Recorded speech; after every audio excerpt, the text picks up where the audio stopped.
We were moving along the edge of a farming area, with low walls, dividing fields that looked empty and harmless in the afternoon light. It had been a quiet patrol so far, the kind that slowly lowers your guard if you let it. As I was scanning ahead, I noticed a piece of cloth tied to a fence post, fluttering just slightly in the breeze. It didn't belong there.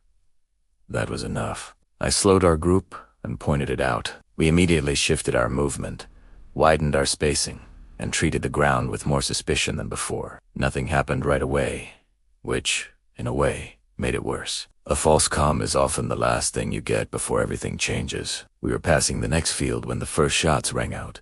They came from behind the low wall. To our right, close and deliberate. I dropped into cover and returned fire toward the position, aiming low and steady. Dirt kicked up around us as rounds struck the wall in the ground nearby. Shouts followed as sectors were called out and everyone settled into their role. The enemy tried to keep us fixed in place. The fire stayed consistent, meant to pin us down rather than overwhelm us.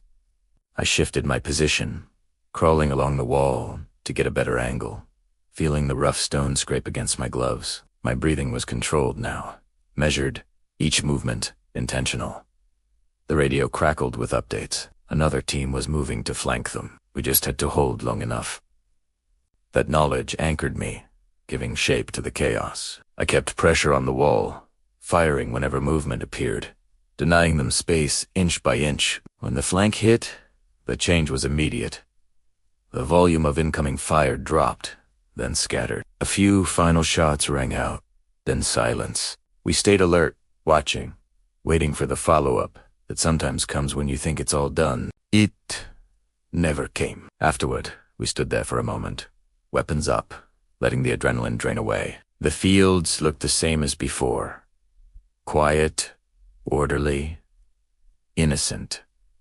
The piece of cloth still fluttered on the fence post, meaningless to anyone who didn't know what it had warned us about. As we moved on, I thought about how small details carry so much weight in places like that. How survival often hinges on noticing what doesn't fit. The signal had been easy to miss, but we didn't miss it, and that made all the difference.